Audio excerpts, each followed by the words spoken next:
पाणीपाग को नहीं वर्तमान समय आसूची किछि बड़ अपडेट। राज्यर विभिन्न जिलागुड़िक कालबैशाखीर प्रभाव देखा मिलूँ। गत 24 घंटे राज्यर प्राय सबु जिलागुड़िक देखा मिलता झड़ पवन वर्षा ता सहित बिजुली और घड़घड़ी मिलूनी आश्वस्ति, किंतु राज्य में गरम एवं गुड़गुड़ी तापमात्रा सामान्य कमी।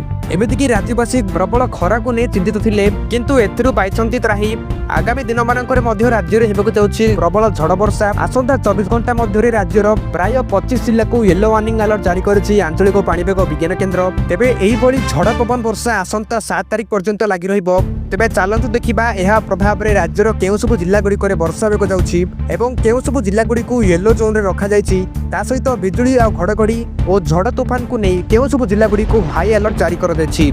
संपूर्ण वीडियोटी देखंतु, ता सहित आपण माने चैनल रे नथिले चैनल को सब्सक्राइब करी बेल आइकन को ऑन करंतु एवं आपण मानको सेपटे वर्तमान समय रे पाग किबोली रहिछि हमको निश्चय कमेंट माध्यम रे जणांतु।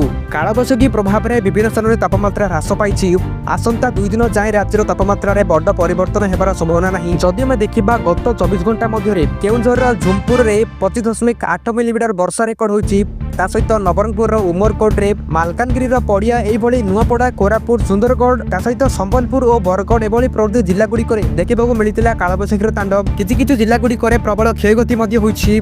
एपरिक आसंता 24 घंटा मध्य राज्य में भालुकर मध्यम धरण वर्षा सहित बिजुली घड़घड़ी और ता संगक पवनर बेग 30 ରୁ 40 किमी घंटा प्रति नहीं येलो अलर्ट जारी करिछि आंचलिक पाणीपाग विज्ञान केन्द्र। तेज आसंता 24 घंटा मध्य प्राय राज्यर सबु जिला गुड़िक देखा मिल अति प्रबल झड़ वर्षा। मालकानगिरी कोरापुट नवरंगपुर कलाहांडी रायगड़ा गजपति नुआपड़ा बलांगीर कंधमाल गंजाम सोनपुर बौद्ध बरगढ़ नवरंगपुर खोर्धा पुरी अनुगुल संबलपुर बरगढ़ झारसुगुड़ा सुंदरगढ़ देवगढ़ ढेंकानाल कटक केउंझर और मयूरभंज जिला येलो जोन रे रखा जाइछि। एहि सब जिला गुड़िक बिजुली घड़घड़ी थराइब ता संगकु हालुका वर्षा हेबा नहीं अलर्ट जारी करा जाइछि। अन्यपटे आसंता 5 ରୁ 6 तारिख भितर राज्यर पुरी खोर्धा नयगढ़ गंजाम गजपति रायगढ़ मालकानगिरी और कोरापुट जिला को केवल येलो वार्निंग जारी होइछि। एहि सब जिला गुड़िक बिजुली घड़घड़ी अधिक मात्रा रे देखा जिवो। ता सहित गस्टी विंड बा पवनर बेग घंटा प्रति 30 ରୁ 40 किमी रहिबो।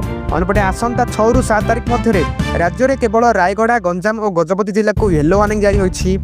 एसबू जिला गुड़िक बिजुली घड़घड़ी अधिक रपटे वर्षा केवल एतिक नुह। आसंता 8 तारिख पुणी आरंभ होगा जाऊँगी वर्षा। पुणी परवर्ती समय देखा अति प्रबल झड़ वर्षा। तेबे एही कालबैशाखी वर्षा प्रभाव में राज्य में ताती सामान्य आश्वस्ति दे पारे।